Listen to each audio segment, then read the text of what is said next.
At nakatikim nga po guys ng mainit-init at maaanghang na banat. Etong si Davao del Norte 1st District Representative Pantaleon Alvarez matapos niyang sabihin na pinagre-resign niya guys ang ating presidente. Alam nyo guys, sa totoo lang, itong si Pantaleon Alvarez, wala na talaga yung character development. Kasi yung mindset niyan is a typical mindset of Filipino. Crab mentality ba? So pinagre-resign niya guys nung nakaraang araw, siguro 4 days, 5 days ago, pinagre-resign niya guys itong ating Pangulo dahil nga po sa kanyang foreign policy. 'Di ba? Alam niyo naman ng ating Pangulo, pinaglalaban ang sarili nating teritoryo, pinipreserve ang sariling atin. Yan po guys, yung yung pananaw ni President Marcos. Ito namang si Pantaleon Alvarez, 'di ba? Alam niyo naman guys, yung secret deal na ginawa ni Digong doon sa China. Na imbes sana kung dinahin nila, ang ginawa nila guys, tinolerate pa nila. Tapos ngayon, ang mali si President Marcos. Tapos, ang ginawa nila, nagkaisa sila for Marcos resign. Yan yung kanilang sinisigaw. So ngayon nga po guys, madami ang nag-react. Kasi hindi naman po talaga guys solusyon na ipag-resign ng ating Pangulo at napaka-unfair po ng kanilang movement. 'Di ba? Matuto sana kayong rumispeto. You know what? Taong bayan ang nagboto sa ating Pangulo. And taong bayan ang nagbigay ng pribilehiyo sa ating Pangulo para maging presidente. So, taong bayan din po ang pwedeng bumawi. Hindi po kayo ng mga basher. 'Di ba? So, ngayon nga po guys, nakatikim ng banat itong si Pantaleon Alvarez sa mga representative din. So, ngayon, kabilang na dito si Isidre.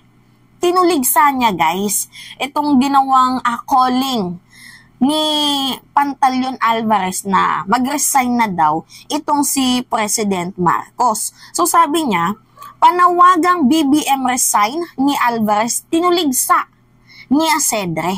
So tinuligsa ni House Deputy Minority Leader at Tingog Party List Representative Jude Isidre ang panawagan ni dating Speaker Pantaleon Alvarez kay President Marcos na magbitiw sa pwesto upang siya ay mapalitan ni Vice President Sara Duterte para humupa na ang tensyon sa pinag-aagawang teritoryo doon sa West Philippine Sea. Kasi ang gustong mangyari guys ni Pantaleon Alvarez ipag-resign itong si President Marcos kasi hindi niya naman daw po kayang i-escalate.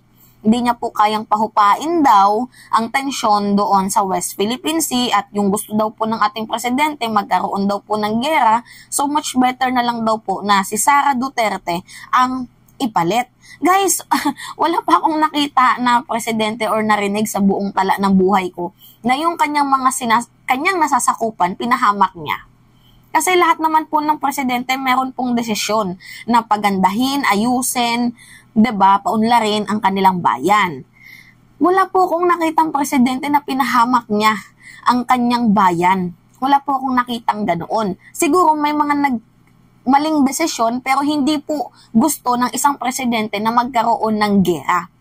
'Di ba? Ang ating Pangulo kasi guys, pinaglalaban niya, pinipreserve niya ang sariling atin, hindi po sa gyerang pamamaraan, bagkus sa diplomatikong pamamaraan. Magpuprotesta tayo, na buboses tayo, na hindi sa kanila yan, atin yan. Kasi guys, ang ginawa ni former President Duterte, meron na siyang commitment dito sa sa mga Chekwa. Kung wala sana yung commitment na yan, hindi naman sana tayo wina-water cannon, ginagawa ng dangerous maneuvers, helicopter, hindi naman sana tayo aabot sa ganung punto. So, sino nga ba yung may mali dito? 'Di ba? Nakikita nyo guys na kung hindi dahil sa gentleman's agreement ni Digong, wala sanang water cannon ang nangyayari. 'Di ba dapat, Senator Amy, magpa-Senate hearing ka? Kasi sakop na ng committee mo sa Department of Foreign Affairs in aid of legislation para mapaimbestigahan itong si dating Pangulong Rodrigo Roa Duterte. Kasi bukod sa nalaman nating mayroong secret deal, mayroon din palang mga spy na nakapasok. 'Di ba?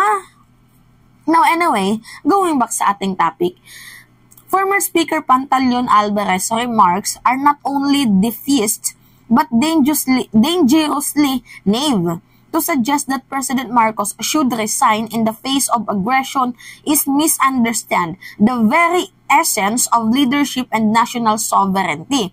Ayon kay Asidre, ang Pilipinas sa pangunguna ni Marcos ay dapat tumindig at ipaglaban ang teritoryo nito na inaangkin ng China. Dapat lang. Yan po guys yung tamang gawain. Dapat nga nung panahon ni Duterte, inayos na yung BRP Sierra Madre.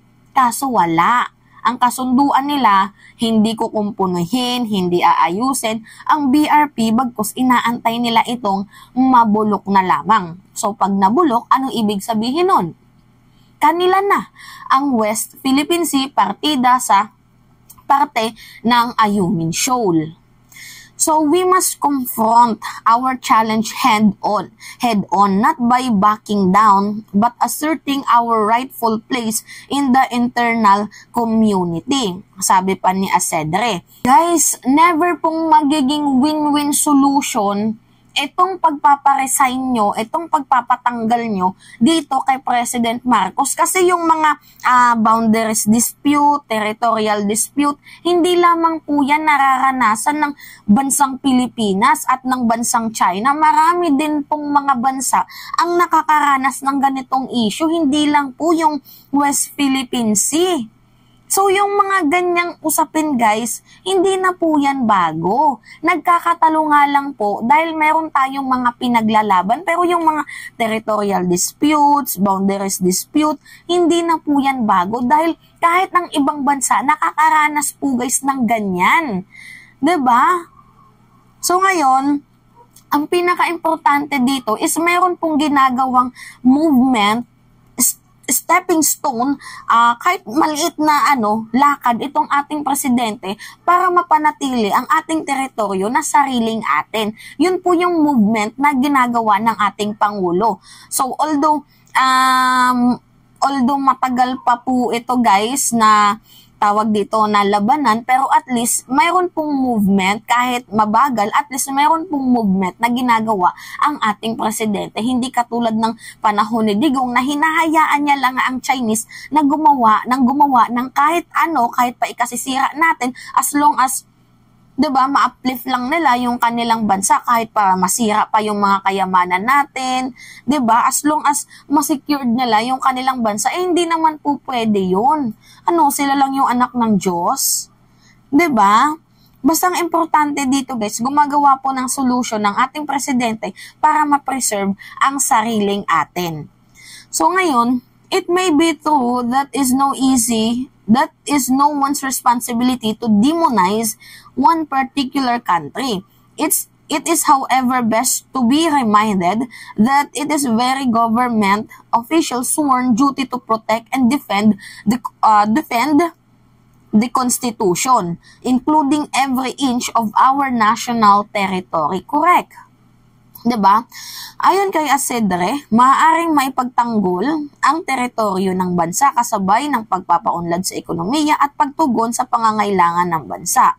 So, calling for a resignation instead of resilience and resolve shows a lack of faith in our nation capabilities and leadership of President Marcos. Kagaya nga ng sabi ko sa inyo guys, hindi talaga win-win solution ang calling for the resignation of the president. Dahil unang-una guys, nakikita nyo naman na mayroon pong galaw, mayroon pong moves itong ating presidente. Instead calling for the resignation of the president, bakit hindi na lang tayong magkaisa para sa iisang layunin, para sa iisang tugon, para sa iisang boses?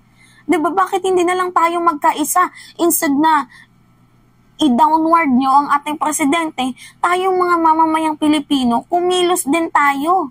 Hindi yung puro ngaw-ngaw, puro salita ba? 'Di ba? Tayong mamamayang Pilipino magkaisa para sa iisang boses. Hindi kasi guys tama yung pamamaraan ninyo na di porket hindi lang sumang-ayon sa inyo, resign na agad yung kapalit. 'Di ba? Hindi naman po ata tama yung ganoong gawain. Dahil kung meron kang pagmamahal sa ating bayan, ikaw na mismo ang magpapasimula para magkaroon ng kaayusan ang ating bansang Pilipinas. Nagsisimula sa bawat isa ang changes. Hindi nagsisimula sa ating Pangulo. Gusto mo ng pagbabago, simulan mo sa sarili mo. Baguhin mo yung maduming kaisipan na pumapasok sa utak mo. Instead, be positive. Tingnan mo naman kahit paano yung good side na ginagawa ng ating Pangulo. Hindi yung nakafocus ka na lang sa pambabash. Hindi naman po ata tama yun. 2024 na. Pantaleon Alvarez, grow up. Diyos ko po, katapos ng issue nyo dyan sa Separation of Republic of the Mindanao, ngayon naman sumasaw-saw ka sa issue ng West Philippine Sea. 'Di ba? Ayusin mo muna yung problema mo sa utak mo bago ka magsalita para nang sa gayon, mas kapani-paniwala ka. So yun lamang ho guys, at it's me again, si Mima Alicia nyo, at nagbabalik ulit para sa ating panibagong video.